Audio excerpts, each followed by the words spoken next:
everybody. Thank you for coming out here today. We are going to be marking the 1-year anniversary of the Wakasa Memorial Stone, which was dug up over here behind me. We had just walked the length of 3 football fields. This was the path of the bullet from guard tower number 8 that shot and killed Mr. Wakasa right there.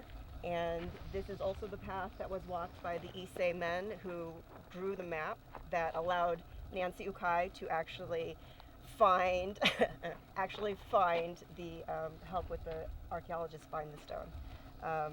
So thank you all for attending and marking this commemoration. So I am now going to introduce Troy Watanabe of the Salt Lake Buddhist Temple President and Minister's Assistant. Thank you very much, Kimiko, and to the Wakasa Memorial Committee. I'm going to start with a little gassho. That's how we start, and then I'll say a few words, and then I'll do some chanting. So if you please join me in gassho. These 3 things cannot be hidden for long: the sun, the moon, and the truth. The Gautama Buddha. Namandabs, namandabs, namandabs. It's a saying that's one of my favorite sayings from one of the sutras that the Buddha had that gives us teachings on compassion. In Buddhism, his teachings are the truth, and compassion is the way to get to the truth.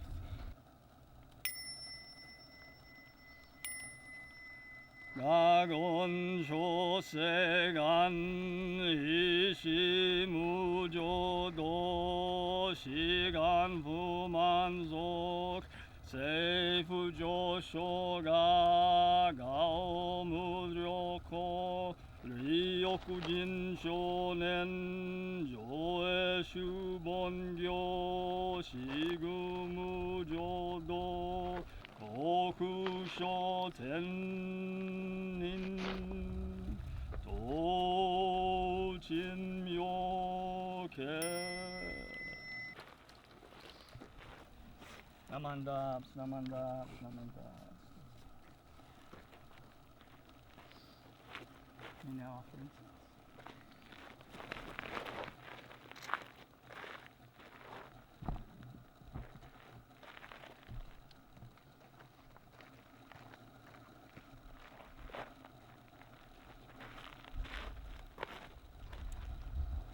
I will now be reading the names of the 16 soldiers from Topaz who made the ultimate sacrifice for their country.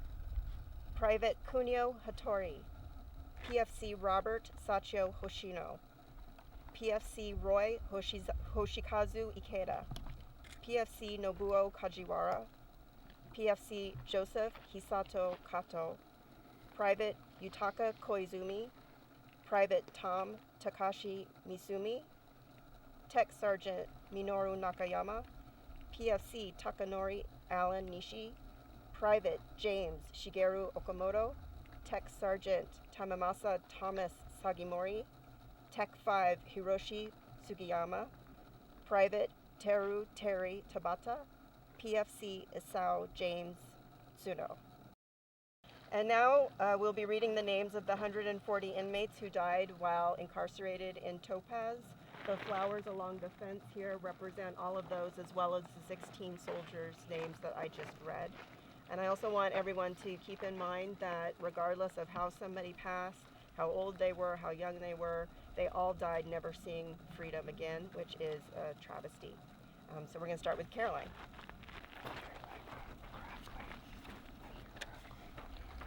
Asano Adachi, Kunatada Jim Akagi, Hitsuji Araki, Koza Baba, Ume Chigusa, Tatsuo Hanamura, Ken Harada, Shiashi Harry Harada, Sharon Gay Harada, Isayo Hironaka, Aiko Hirota, Hiro Hirota, Tetsueno Nakamori, Itaro Kano, Otokichi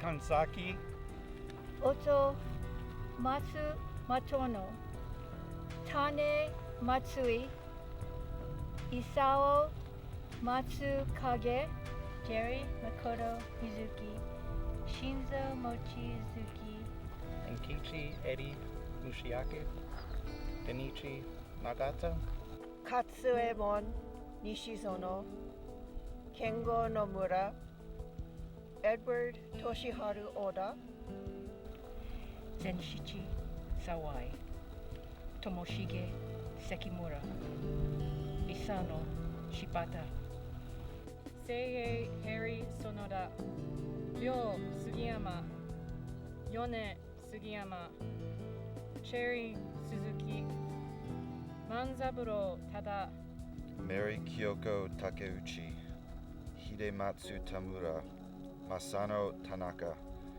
Genhichi Takanatsubo, Barnabas Hisayoshi Terasawa, Kenji Yokoro, Nobuichi Yorichi, Tokuko Yoshida, Takatoshi Yoshida, Kentaro Yukawa, Hatsuaki James Wakasa.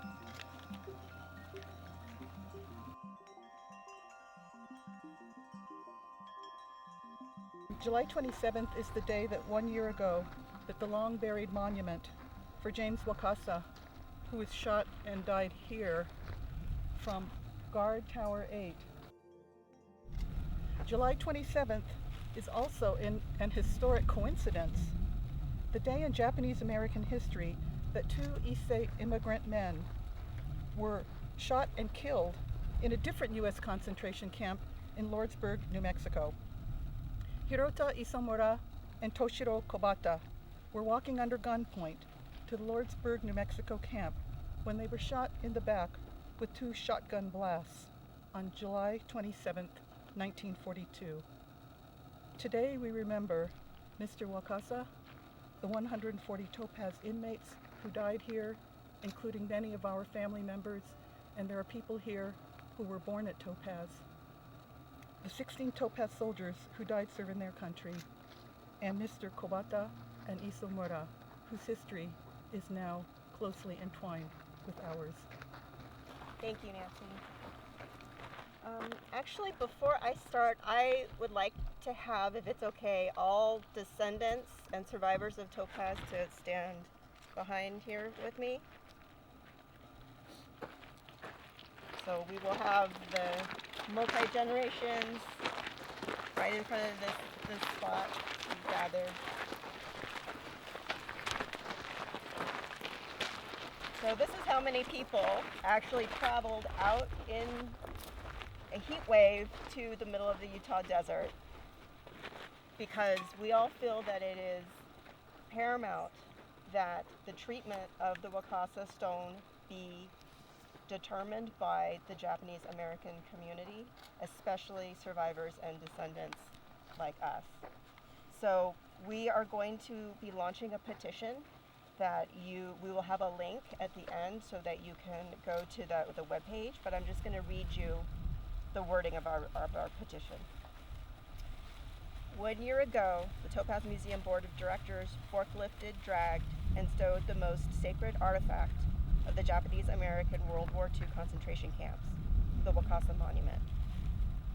A half-ton memorial stone erected by immigrants to remember their friend James Wakasa, who was killed by a guard while walking his dog. The friends were forced by authorities to destroy the monument, but they buried it instead. It lay silently in the Utah ground for 77 years until two archaeologists rediscovered the top of it in 2020. The Topaz Museum Board unilaterally, without archaeologists or Japanese Americans to witness this historic and spiritual moment, pulled and dragged the monument without the benefit of any form of outside consultation from professionals or stakeholders. The site requires a community archaeology project led by the National Park Service to recover artifacts left behind and to start community healing. The Topaz Museum Board created and maintains a video record of the unearthing, but has refused to allow it to be seen. This video must be released. It contains baseline information about the condition of the site before and after the unearthing, information that is necessary to carry out a professional re-excavation. And I hate to jump in here again, but that means that they have shown it to nobody that we know of, not the National Park Service, not the Utah State Historic Officer. Nobody will not show it to anyone. Japanese Americans should be allowed to see for themselves what was done to the Wakasa Monument.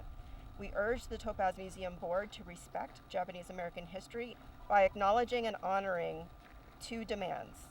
Release the video of the excavation of the monument so the truth of the event can be witnessed, and allow the National Park Service to lead a community archaeological project so that the monument can receive professional assessment and handling.